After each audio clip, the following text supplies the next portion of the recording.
Oral questions, questions orales, the honorable... L'honorable chef de l'opposition. Les Canadiens méritent l'espoir d'un frigidaire rempli et un compte à banque rempli. Le premier ministre nous a dit qu'il allait être jugé par le prix à l'épicerie. Depuis ce temps-là, les coûts augmentent le plus rapidement parmi le G7. Ma théorie, c'est les taxes qu'il s'applique sur les équipements des fermiers, les engrais et tout le chaîne d'approvisionnement. Donc, c'est ça ma théorie pour le fait qu'on a la pire inflation alimentaire au G7. C'est quoi sa théorie? Le très honorable Premier ministre.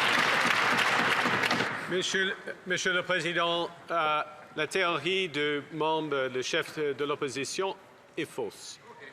Est fausse. Il n'y a pas l'impact sur la taxe industrielle sur le carbone, sur les épiceries, selon l'Institut canadien de climat, est à peu près zéro.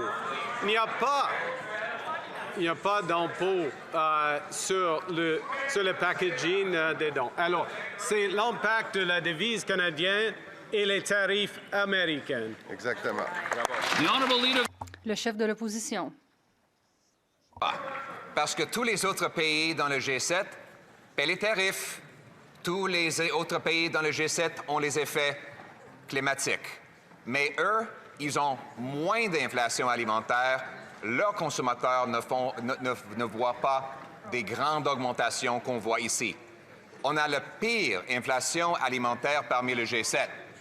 Le premier ministre n'explique pas la cause. Moi, j'ai dit que c'est les taxes et les déficits inflationnistes qu'il impose. Va-t-il travailler avec nous pour éliminer ces taxes et permettre une épicerie abondante?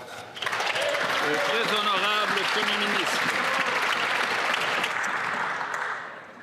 Monsieur le Président, selon la Banque TD, un des grands impacts sur les épiceries, le prix des épiceries ici, c'était la chute de la devise canadienne pendant une période d'obstruction du Parti conservateur avant de l'élection du nouveau gouvernement du Canada. Maintenant, la devise canadienne augmente et on va voir les résultats pour les Canadiennes et Canadiens. The honorable leader of the opposition. Le chef de l'opposition. Monsieur le Président, les Canadiens méritent d'avoir le ventre plein et un compte de banque plein. Le premier ministre a dit qu'on pourrait le juger en fonction des prix à l'épicerie. Depuis, l'inflation alimentaire a doublé. Les prix à l'épicerie augmentent plus rapidement ici que dans n'importe quel autre pays du G7. Ma théorie, c'est que ces taxes sur les engrais et le diesel et l'essence en sont la cause. C'est ma théorie. Quelle est sa théorie? Le très honorable Premier ministre. Monsieur le Président, les répercussions de la taxe carbone industrielle sur l'alimentation, telles qu'estimées par l'Institut climatique canadien, approximativement zéro. Les répercussions de la taxe sur le carbone qui exempte les engrais et le diesel et l'essence est minime. Nous soutenons les agriculteurs de Battle River Crowfoot. Nous soutenons la production de canola. Nous soutenons la production de biocarburants. Le chef de l'opposition.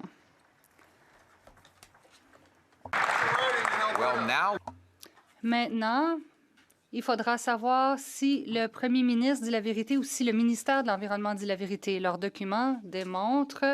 Il a dit que ça ne s'appliquait pas à l'essence, mais selon son propre ministère de l'Environnement, ça s'applique au diesel et à l'essence. 7 cents le litre cette année. Et oui, ça s'applique aux agriculteurs, aux pêcheurs et à d'autres. Mais peu importe, on a l'inflation alimentaire la plus importante du G7. Moi, j'ai donné ma théorie, à savoir pourquoi, sous son leadership, les Canadiens paient plus rapidement que qui que ce soit. Quelle est sa théorie pour son bilan en matière d'inflation alimentaire, le très honorable Premier ministre? Monsieur le Président, le chef de l'opposition n'est qu'en visite dans sa circonscription, je le sais. Mais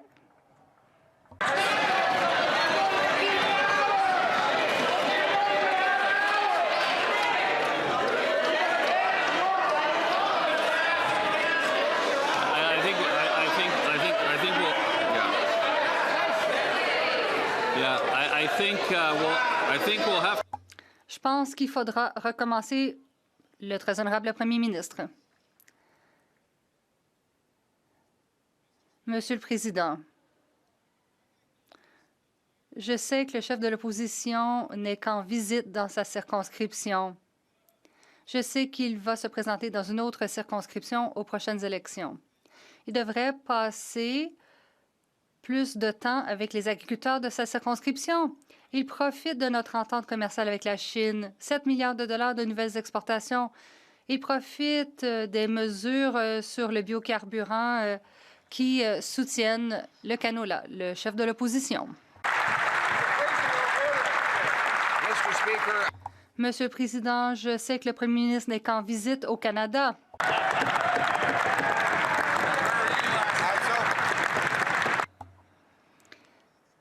Alors, je lui souhaite la bienvenue. Allons dans ma circonscription, allons à Camrose, allons à Drumheller et demandons aux gens s'ils croient que lorsqu'on impose une taxe de 7 cents le litre sur l'essence et le diesel, quand on taxe l'équipement agricole et l'engrais, si ces coûts sont répercutés à l'épicerie. Est-il prêt à faire ce voyage et à parler de ces taxes et impôts?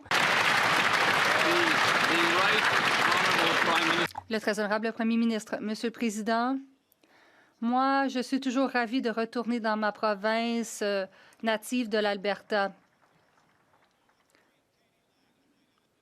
C'est là d'où vient Katie Lang, soit dit en passant.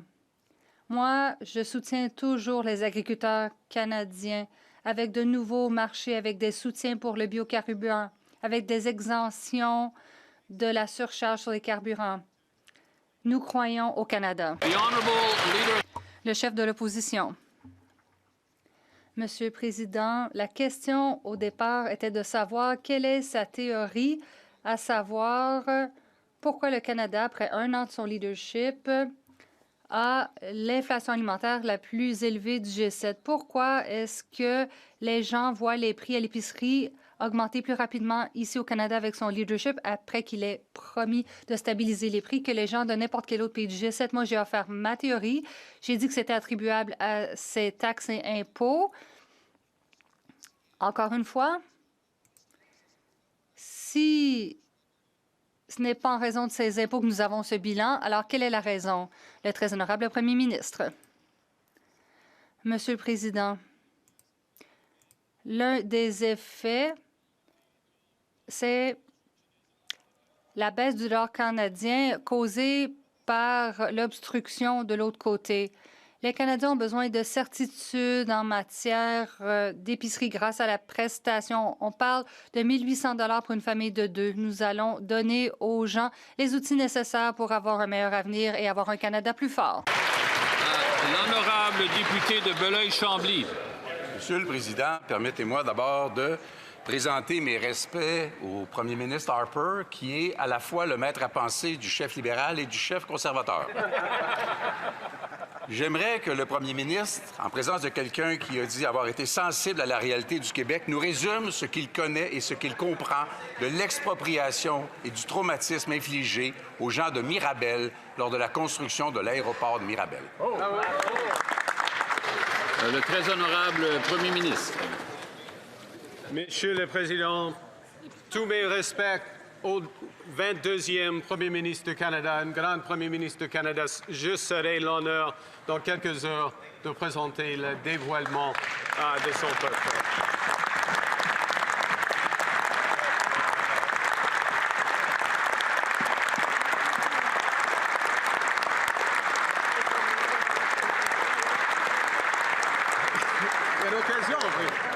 Alors, Monsieur le Président, le TGV, c'est un grand projet national.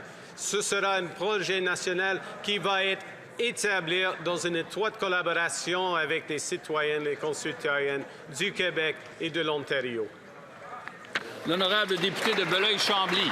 Je comprends, Monsieur le Président, que c'est là toute l'envergure de ce que le premier ministre connaît du traumatisme causé par les expropriations à Mirabel, auquel il veut créer un doublon et une reprise. Est-ce qu'il considère que des expropriations sans gré à gré, des expropriations par courriel, des expropriations sans étude d'impact, des expropriations sans véritable consultation sont de nature à apaiser le traumatisme grave des gens de Mirabel et de Laurentides. Le très honorable Premier ministre. Monsieur le Président, nous collaborons dans une étroite manière avec les citoyens de Mirabel et du Québec et de l'Ontario, afin d'avoir un petit corridor, pas un grand aéroport, un petit corridor pour un projet qui va créer plus de 50 000 jobs, bons jobs ici au Canada. Exactement. L'honorable député de Belleuil-Chambly. Je ne connais aucun producteur agricole qui considère que son entreprise est trop petite pour être digne de respect. Les pouvoirs de suspension des règles, les pouvoirs de suspension des lois, les pouvoirs de suspension des privilèges du Parlement, les pouvoirs de suspension des consultations environnementales, les pouvoirs de suspension des règles d'expropriation ne sont-elles pas la démonstration que C5 et son rejeton C15 sont des projets de loi sans cœur? Bravo! Bravo! Le très honorable Premier ministre. Monsieur le Président, le processus va être respectueux et transparent et inclusif. Mais la question qui pose est est-ce que le membre de Chambly est pour ou contre le TGV, pour ou contre l'avenir du Québec, pour ou contre l'avenir du Canada? Voilà. The honorable leader of the opposition. Le chef de l'opposition. La crise alimentaire est le pire problème au Canada chez les familles.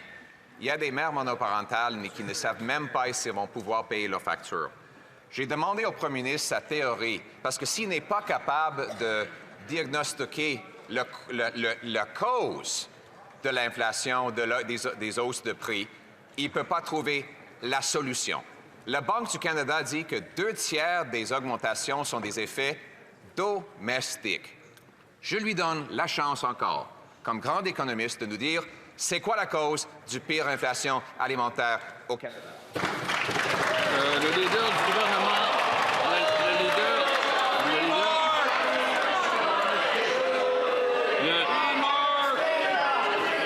Le leader du gouvernement à la Chambre. Merci, Monsieur le Président. Le chef de l'opposition sait pertinemment que nous avons posé des gestes qui vont venir en aide aux familles. C'est pour ça qu'il s'est plié devant notre exigence, notre demande d'accélérer le processus d'adoption du projet de loi C-19 qui va livrer, Monsieur le Président, pas moins que 1 800 $ aux Canadiens, dans les familles canadiennes, pour justement pallier aux enjeux d'alimentation et l'abordabilité, Monsieur le Président. The honorable leader of the opposition. Ça représente 10 $ par semaine au plus pour les familles. La plupart des Canadiens n'obtiendront rien. On parle de 10 $ par semaine pour une facture d'épicerie de 300 $ par semaine par famille. Ma question est de savoir pourquoi le Canada a-t-il le pire bilan en matière d'inflation alimentaire du G7. Le premier ministre a dit que c'était attribuable à la faiblesse du dollar. Il avait dit qu'il réussirait à protéger le dollar. Pourquoi a-t-il admis que son leadership avait fait baisser la valeur de notre dollar et fait augmenter les prix à l'épicerie? Monsieur le Président, moi, ce que je sais, c'est que 1 800 divisé par 52, c'est beaucoup plus que 10 $ par semaine, Monsieur le Président. C'est pourquoi le chef de l'opposition sait très bien que c'est de l'aide considérable pour les Canadiens qui ont des difficultés à joindre les deux bouts. C'est pourquoi il a cédé lorsqu'on lui a demandé d'accélérer l'adoption du projet de loi C-19. Ainsi, nous pouvons accorder cette aide aux Canadiens plus rapidement. Le chef de l'opposition. Monsieur le Président, si le premier ministre veut éviter les questions, il peut trouver un meilleur candidat pour prendre sa place. Nous avions dit que nous travaillions avec le gouvernement pour aider les gens qui souffrent des mesures prises par le premier ministre. Eh bien, nous sommes prêts à mettre nos différents côtés parce que les Canadiens souffrent de l'inflation alimentaire. Peut-il convenir de mettre fin aux taxes à l'épicerie pour que les Canadiens puissent de nouveau avoir les moyens de se nourrir? L'honorable ministre. Tout ce que l'opposition dit, je ne peux rien entendre, dit le président. C'est mieux. La ministre. Merci, Monsieur le Président. L'opposition ne fait que parler de taxes imaginaires. Ils parlent d'effets théoriques sur les prix à l'épicerie. Ils ne veulent pas écouter les experts qui nous disent ce que nous devons faire, c'est-à-dire qu'il faut augmenter les prestations, nous réduisons les impôts, nous veillons à ce que les gens aient accès à la prestation pour l'épicerie et les produits essentiels. Nous rendons les garderies de nouveau abordables. Les familles épargnent beaucoup d'argent chaque année. Le député de Regina-Louvain. Monsieur le Président, le ministre des Finances a promis il y a 3 ans de stabiliser les prix avant l'Action de grâce. Depuis lors, le café a augmenté de 33 % le bœuf a augmenté de 27 % la laitue a augmenté de 40 % et le Canada est en tête du G7 en matière d'inflation alimentaire. Aujourd'hui, il annonce une autre mesure temporaire qui ne réduira pas le coût d'un seul produit alimentaire. Cette dernière remise est un aveu d'échec. Le ministre des Finances va-t-il réduire les prix à l'épicerie afin que les Canadiens puissent se nourrir? Le secrétaire d'État pour le sport. Merci, Monsieur le Président. Jamais en 20 ans, le nouveau député temporaire de Battle River Crowfoot ne s'est-il soucié des gens qui vivent dans l'instabilité financière. La remise de TPS fait une grande différence pour les familles qui en ont besoin. Ils vont voter pour le projet de loi, mais ils veulent quand même le critiquer. Il a lui-même... ma famille a elle-même profité de ce genre de mesures et c'est pourquoi nous aidons les familles dans le besoin. Le député de Regina-Louvain. Monsieur le Président, ce ne sont pas mes mots, mais ceux du ministre des Finances lui-même. Il avait dit qu'il ferait baisser les prix avant l'Action de grâce de 2023. Il devrait donc tenir ses promesses. Pourquoi le ministre des Finances n'a-t-il pas tenu sa promesse? Il est temps de faire en sorte que les Canadiens aient de nouveau les moyens de se nourrir. Va-t-il tenir sa promesse afin que les Canadiens puissent nourrir leur famille? Le secrétaire parlementaire. Jusqu'à récemment, Monsieur le Président, les conservateurs ont fréquemment cité Banque alimentaire Canada. Ils ont cessé. Je me demande pourquoi. Je me demande si c'est parce que l'organisation a laissé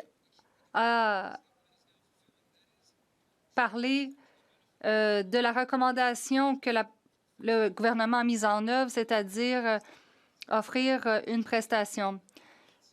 Sont-ils aussi contre le programme alimentaire scolaire? Sont-ils contre les garderies à 10 $? L'allocation aidera les familles. C'est ce que fait notre gouvernement. C'est ce que nous ferons pour notre pays. Le député de Hastings, Lennox et Addington. Depuis 2023, ces libéraux ont promis de stabiliser les prix des aliments. Au lieu, les Canadiens continuent de faire face à une flambée des coûts alimentaires. Une remise temporaire ne résoudra pas le problème sous-jacent, soit les mauvaises politiques économiques du gouvernement. Le Canada est en tête du G7 en matière d'inflation alimentaire. Pourquoi les Canadiens devraient-ils faire confiance à ce ministre des Finances? Le secrétaire d'État.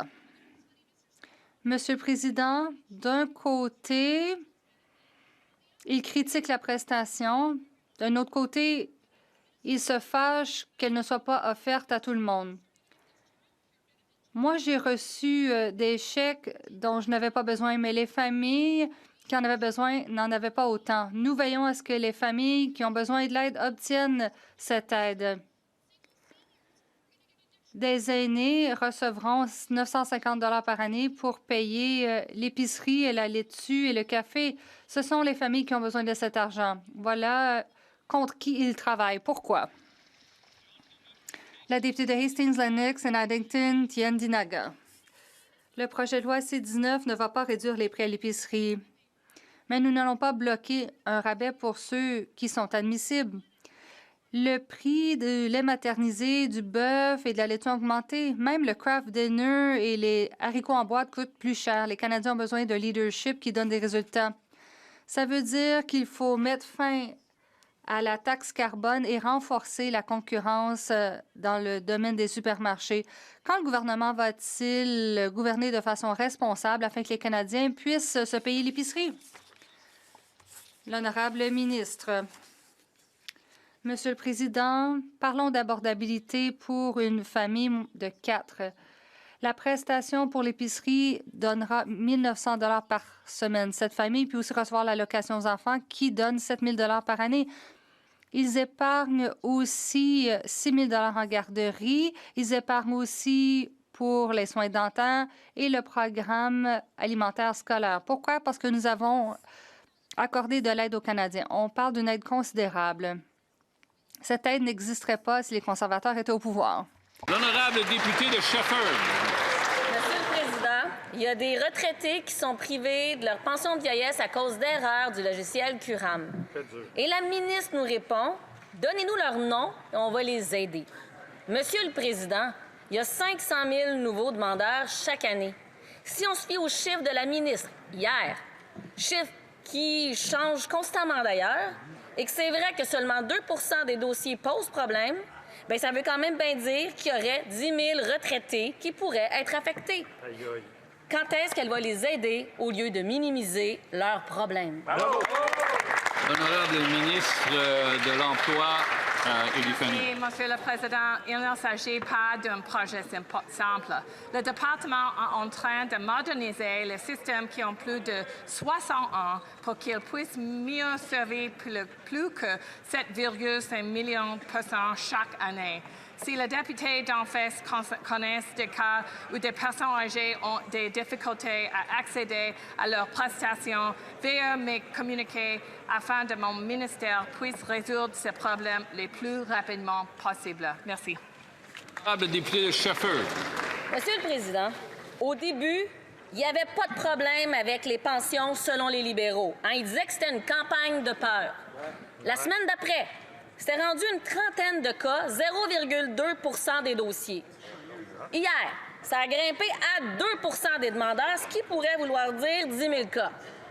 Et les libéraux traitent encore ça comme si c'était pas grave.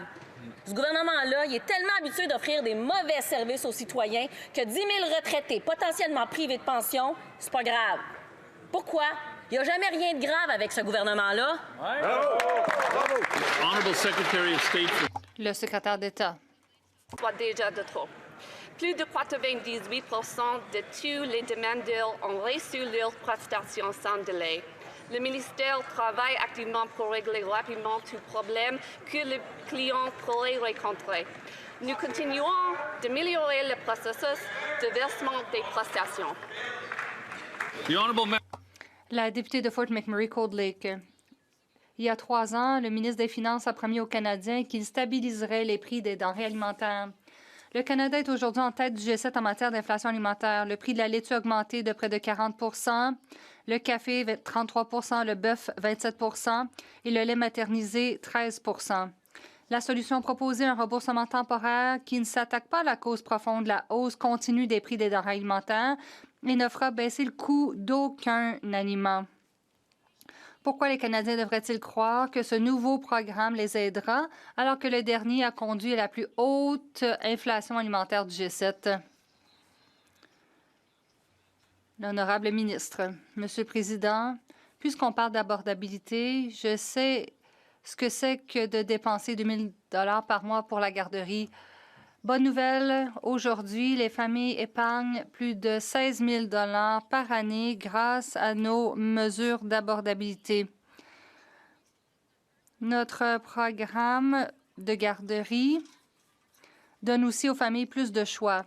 Monsieur le Président, cela aide les parents, surtout les mères, qui peuvent choisir de retourner au travail ou de lancer une entreprise. Cela aide notre économie et nous aide à construire un Canada plus fort. La députée de Fort McMurray-Cold Lake.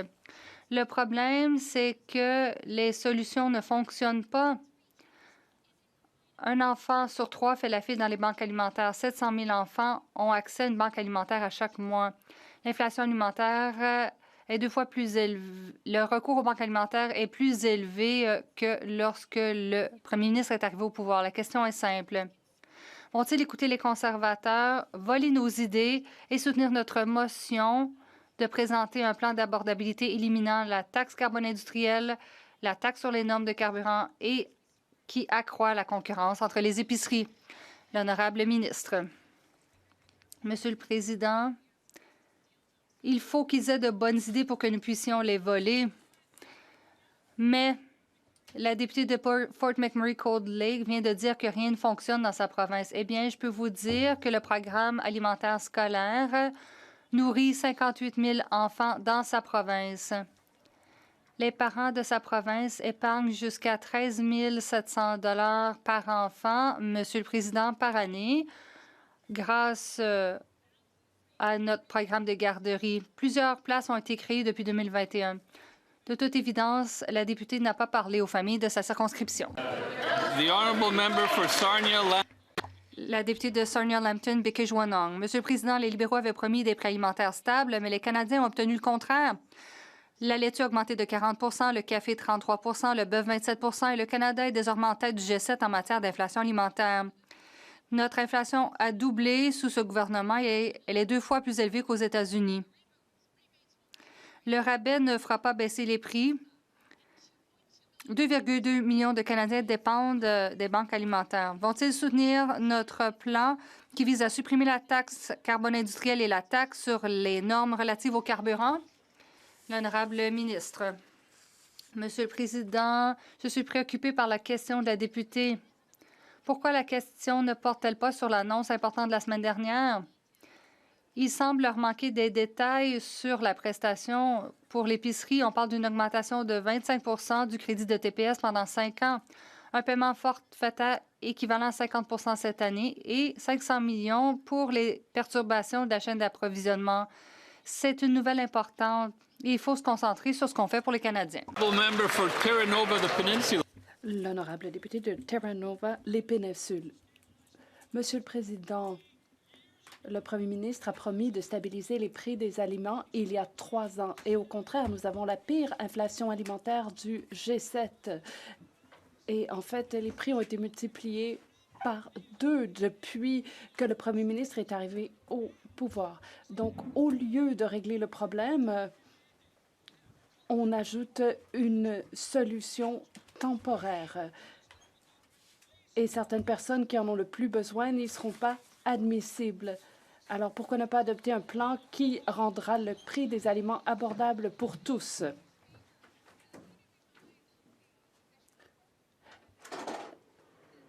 J'aimerais rappeler aux députés de Terre-Neuve et Labrador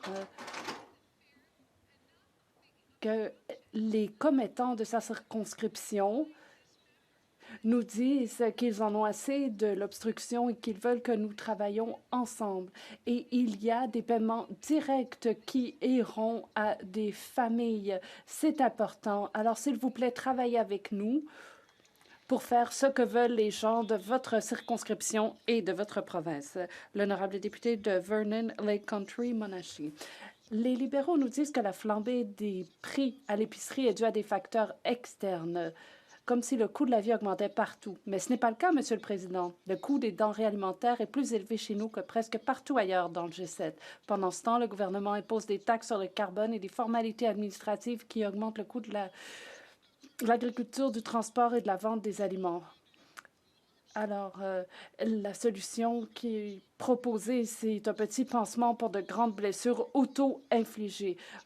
Quand le gouvernement commencera-t-il à agir pour faire baisser l'inflation alimentaire?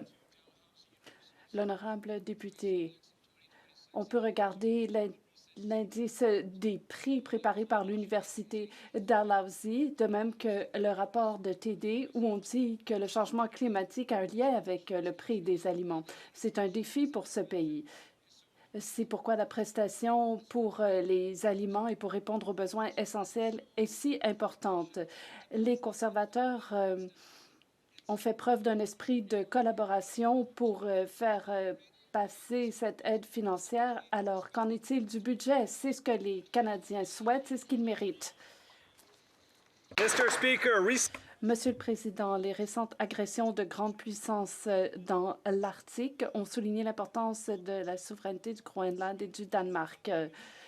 Et en fait, ces discours ne sont pas prononcés dans le vide. Et si cette rhétorique n'est pas maîtrisée, elle fera peser une menace sur notre alliance avec l'OTAN et la souveraineté du Canada dans l'Arctique.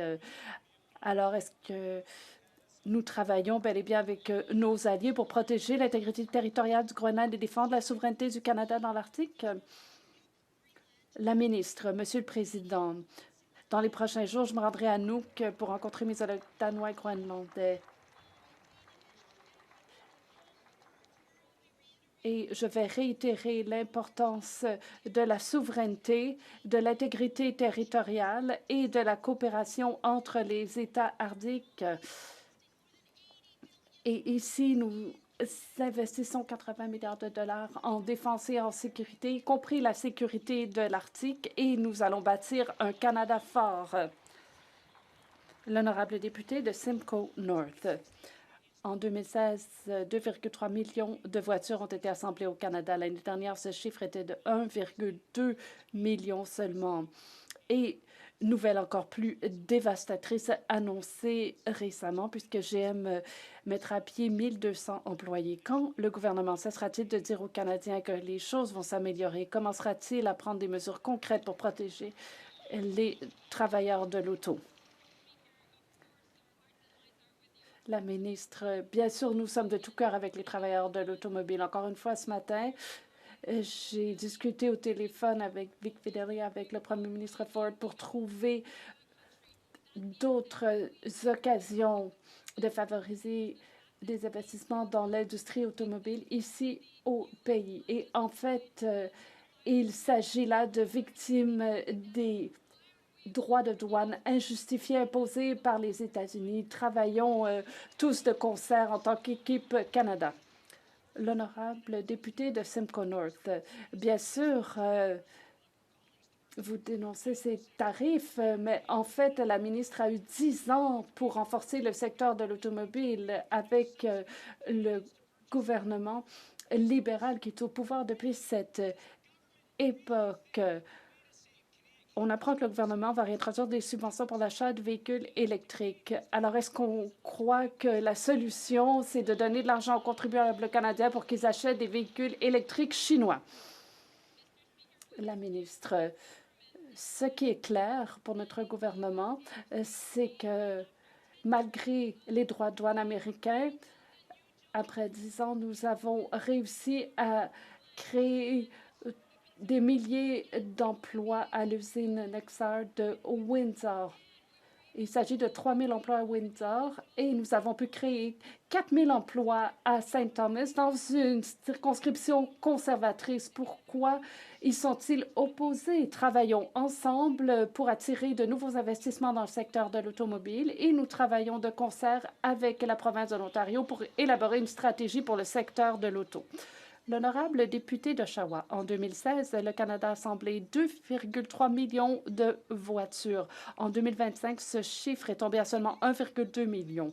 Sous ce gouvernement libéral, l'industrie automobile canadienne a été réduite de moitié. La semaine dernière, à Oshawa, 1200 autres travailleurs ont été mis à pied. Le premier ministre a promis qu'on pouvait lui faire confiance pour qu'il obtienne une entente. Alors, au lieu de dire qui s'en soucie, le premier ministre s'engagera-t-il à mettre en place un plan clair en la matière? L'honorable ministre, Monsieur le Président, nous allons récupérer les emplois des travailleurs de l'automobile d'Oshawa. Et l'honorable député a fait une déclaration erronée parce que 44 de la production automobile à une époque était attribuable aux Japonais. Maintenant, cette proportion s'établit à 77 %. Donc, nous allons investir dans ceux qui investissent chez nous et nous allons récupérer des emplois. L'honorable député d'Oshawa. Monsieur le Président, cette ministre siège au Conseil des ministres depuis plus de 10 ans et pendant cette période, l'industrie automobile a été sacrifiée à l'autel des États-Unis. Alors, comment dire que le gouvernement en a pour son argent alors qu'on restreint l'accès au marché canadien à GM? Le premier ministre va-t-il agir dès maintenant pour dire aux travailleurs de l'automobile à Oshawa et ailleurs au Canada comment ils vont récupérer leur emploi? L'honorable ministre responsable des relations commerciales Canada-États-Unis.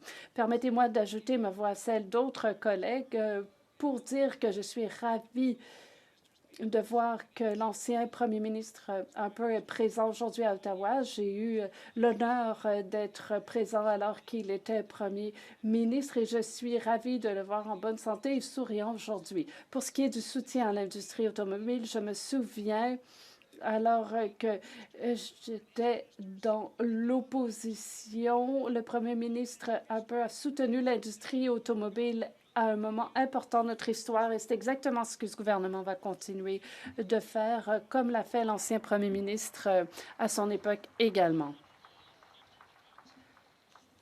L'honorable député d'Oxford. Monsieur le Président, à une certaine époque, le Canada construisait plus de 2 millions de véhicules par an, mais sous le gouvernement libéral, ce nombre est tombé à 1,2 million. De plus, 1200 travailleurs de l'automobile à Oshawa viennent de terminer leur dernier quart de travail.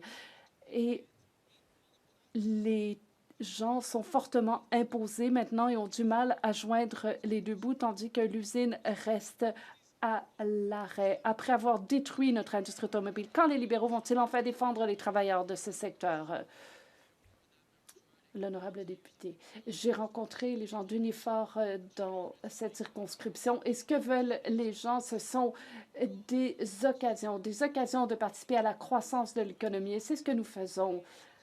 Nous avons créé 1800 emplois, les salaires augmentent, l'inflation a atteint sa fourchette cible. Il s'agit de bâtir des occasions, de trouver des débouchés pour le bois canadien, pour l'acier canadien, d'investir dans l'infrastructure, de faire croître des industries clés, d'investir dans le commerce pour qu'on puisse avoir de nouvelles opportunités.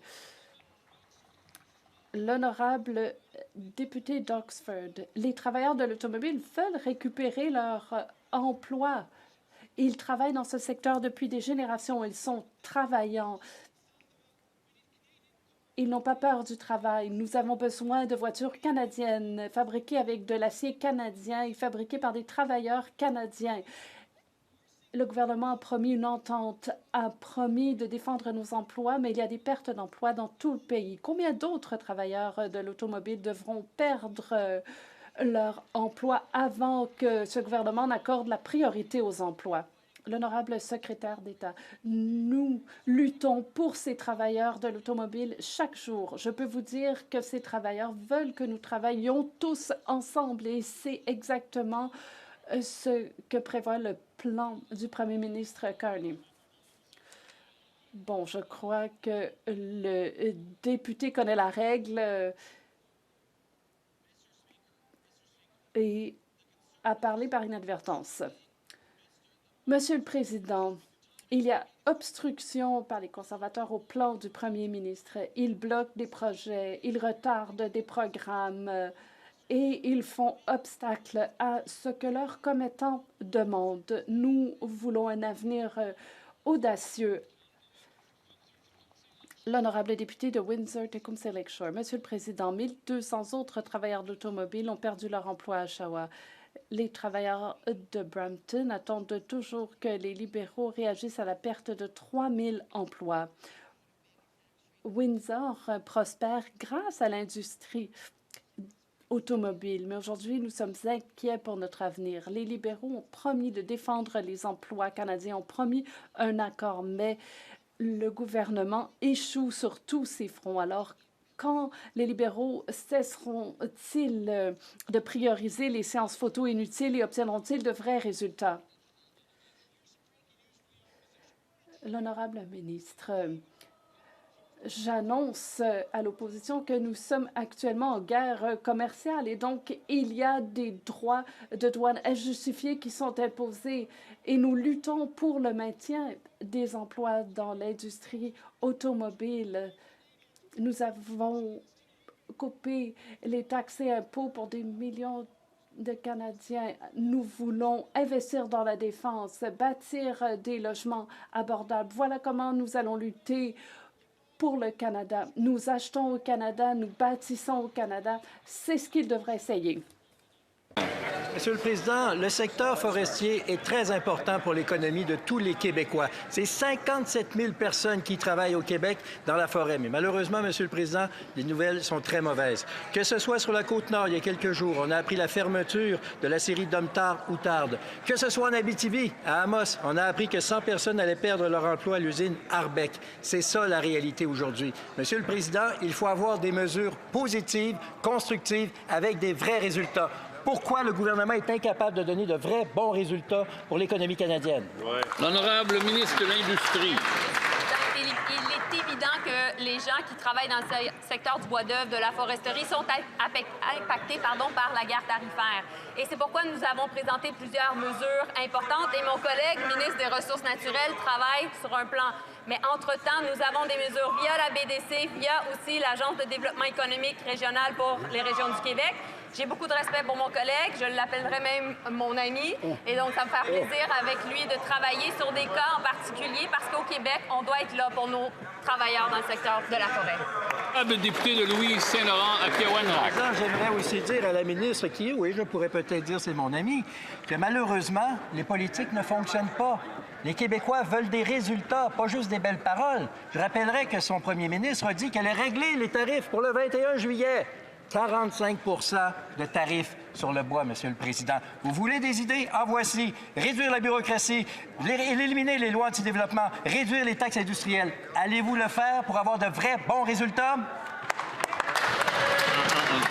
Encore une fois, là, il faut adresser les questions au président. L'honorable ministre de l'Industrie. Merci.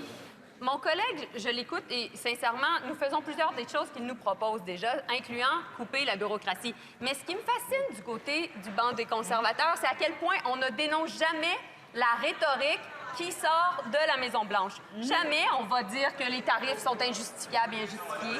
Jamais on dit qu'il y a une guerre commerciale. Jamais on dit essentiellement que les gens qui sont victimes de cette guerre commerciale sont les personnes qui travaillent dans le secteur du bois d'œuvre, dans le secteur de l'aluminium, dans le secteur de l'acier et, bien entendu, dans le secteur de l'automobile. La question est pourquoi? Pourquoi? The honourable member for Scarborough. L'honorable député de Scarborough-Woburn. Merci beaucoup, Monsieur le Président. En tant que député, nous avons la responsabilité de bâtir une économie où chacun a une chance équitable de réussir. Alors que les conservateurs continuent de rejeter la diversité, l'équité et l'inclusion, notre gouvernement sait que l'autonomisation des entrepreneurs sous-représentés renforce les communautés et stimule la croissance. Alors que nous célébrons le début du mois de l'histoire des Noirs, la ministre de la Condition féminine et de l'égalité des genres et la secrétaire d'État aux petites entreprises peuvent-elles nous parler des programmes mis en place pour soutenir les entrepreneurs noirs? L'honorable ministre, je remercie mon collègue de sa question. L'engagement du Canada en faveur de l'inclusion et de l'égalité est inscrit dans notre charte, un engagement que nous réaffirmons à l'occasion, dis-je, du mois de l'histoire des Noirs. Grâce au programme d'entrepreneuriat des Noirs, notre gouvernement donne aux entrepreneurs noirs les outils dont ils ont besoin pour lancer et développer leur entreprise. Nous avons soutenu plus de 24 000 entrepreneurs et créé des emplois ainsi. Le programme bénéficie d'un investissement de 189 millions de dollars et ainsi nous renforçons et nous favorisons la croissance économique du Canada. L'honorable député de Calgary-Nose-Hill, les libéraux ont délivré des permis à des millions de résidents temporaires en seulement quelques années. En conséquence, les loyers ont augmenté en flèche, les salles d'urgence sont bondées et la crise de l'emploi sévit chez les jeunes. L'année dernière, 1,5 million de résidents temporaires ont vu leur permis expirer. Donc, on parle de plus de la population totale de Calgary.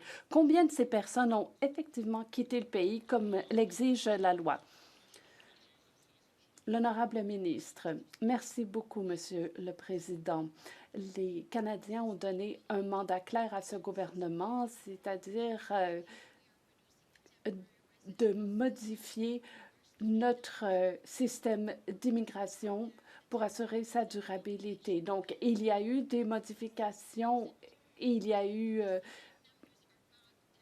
des chutes, notamment au niveau des résidents temporaires et des demandeurs d'asile. Nous allons faire en sorte que notre système fonctionne pour les nouveaux arrivants, notamment, et pour le secteur des affaires. La députée de Calgary-Nose-Île, je savais que la ministre ne répondrait pas à ma question. Après tout, elle s'est récemment vantée que les libéraux avaient délivré des millions de permis de séjour temporaires, mais qu'ils n'avaient aucun moyen de savoir si ces personnes avaient quitté le pays ou non. Et pire encore, l'arrivée de centaines de milliers de nouveaux résidents temporaires a été approuvée cette année. D'ici la fin de l'année, 3 millions de résidents temporaires verront leur visa expirer, ce qui représente environ la population de Toronto. Si la ministre ne sait pas ce qui en est des résidents temporaires dans le pays, dont le permis a expiré, pourquoi est-ce qu'elle continue à délivrer de nouveaux permis? L'honorable ministre, il y a un mandat qui a été confié à ce gouvernement de ramener le nombre d'immigrants à un niveau soutenable. Et c'est exactement ce que nous avons fait. Les chiffres montrent que les loyers commencent à diminuer, qu'il y a eu une stabilisation économique, qu'il y a une augmentation de la population en zone rurale, qu'il y a plus d'immigration francophone et que nous contribuons à combler les pénuries de main-d'œuvre. L'honorable député de Calgary-Nose-Île. Monsieur le Président, j'aimerais qu'on essaie de visualiser les chiffres ici, parce que l'année dernière, le gouvernement en a expulsé que 22 000 personnes qui n'avaient aucune raison légale de se trouver au Canada. Donc, des millions moins 22 000, ça donne quoi? Des millions. Donc, je repose la question. Si la ministre n'a aucune idée du nombre de résidents temporaires qui ont quitté le pays, on parle de millions et n'a aucun plan pour les expulser, alors pourquoi continue-t-elle à délivrer de nouveaux permis? Bon, je ne savais pas qu'il y aurait un examen aujourd'hui. L'honorable ministre. Notre mandat est clair. Les Canadiens nous avons donné un mandat qui est clair. Nous travaillons exactement pour rétablir nos immigrations, nos systèmes d'immigration. Les données le plus récentes montrent que la population a diminué des résidents temporaires de 176 000 au cours de l'automne. On continue à travailler d'améliorer notre économie pour travailler pour tous les Canadiens, toutes les entreprises. Merci, Monsieur le Président. Honourable member for Guelph. L'honorable député de Guelph. Monsieur le Président, chaque année, la Semaine du développement international est l'occasion de reconnaître la contribution du Canada au développement durable et inclusif à travers le monde. Et il y a l'Université Guelph qui accueille un fonds pour le développement agricole et qui contribue à la transformation rurale dans le monde. Est-ce que le secrétaire d'État peut nous dire comment les efforts déployés par le Canada donnent des résultats pour les pays partenaires et pourquoi c'est important pour les Canadiens? L'honorable secrétaire d'État. Le thème de la Semaine du développement international de cette année est la prospérité grâce au partenariat. Les Canadiens sont plus forts lorsqu'ils travaillent avec d'autres. Ici, nos efforts en matière de développement reposent sur notre engagement à lutter contre la pauvreté et à favoriser une croissance inclusive. Ils peuvent également jeter les bases d'une prospérité mutuelle à long terme. Je viens de le constater moi-même en Indonésie, où des décennies de coopération au développement ont permis d'obtenir des résultats. notamment grâce à un accord de partenariat économique. C'est ainsi que nous bâtissons la prospérité grâce au partenariat. L'honorable député de Selkirk Interlake Eastman. Monsieur le Président, les libéraux ont fait bondir les loyers et modifier les prestations pour la vie dans les postes éloignés dont bénéficient nos militaires. Le Comité de la Défense a demandé à ce qu'une augmentation des loyers soit annulée, mais le gouvernement a dit non. Alors, quand les libéraux cesseront-ils de récupérer le salaire durement gagné par nos soldats et annuleront-ils ces augmentations de loyers inutiles? L'honorable ministre, nous voulons réarmer nos forces armées canadiennes, les rebâtir. Et donc, nous bâtissons de nouveaux logements, nous rénovons des logements existants. Nous savons tous qu'il est temps que nous investissions adéquatement dans notre défense nationale et c'est exactement ce que nous faisons. Récemment, nous avons acquis un bloc appartement qui compte 37 logements en Colombie-Britannique. C'est ce que nous faisons un peu partout dans le pays. Et à mesure que notre portefeuille augmentera, nous allons faire baisser les prix. Les besoins en nutrition, en éducation, en santé, en égalité des droits, notamment pour les femmes, n'ont jamais été aussi criants partout dans le monde. Et Donald Trump a décidé d'abolir l'agence d'aide internationale USAID. Cette décision insensée va faire souffrir des millions de personnes. Et que font les libéraux? Ils font pareil, des coupures. C'est une décision cruelle qui va avoir un impact réel et qui va augmenter l'instabilité et l'insécurité. Est-ce que les libéraux vont renverser cette décision irresponsable?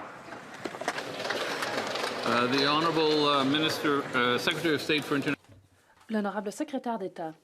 Monsieur le Président, s'intéresser aux racines des conflits à l'étranger permet de faire baisser les risques auxquels sont exposés les Canadiens ici.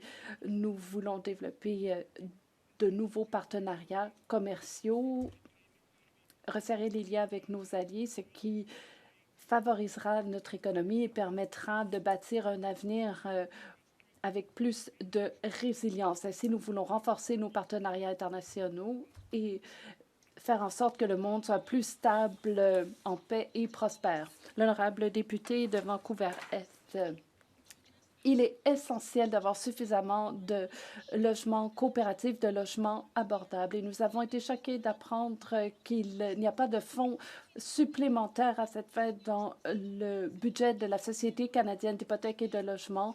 Et donc, il y a des gens qui ne pourront plus se permettre de se payer un loyer. Est-ce que le premier ministre va dire à ces familles qu'elles n'ont pas besoin d'avoir peur de perdre leur logement et dire que le financement va être maintenu, que des subventions vont exister à cette fin? L'honorable député, je remercie la députée de sa question. Et le logement coopératif est une priorité pour le programme Maison Canada et nous allons nous assurer qu'une bonne part du financement de Maison Canada va servir à stabiliser le parc de logements coopératifs, à investir dans de nouveaux logements coopératifs. Je pense aux gens de ma circonscription et je veux que tous ressentent l'appui que nous allons donner au logement coopératif. Député, la présence à la tribune du très honorable Stephen Harper, le 22e Premier ministre du Canada. Le Premier ministre Harper est ici pour le dévoilement de son portrait officiel.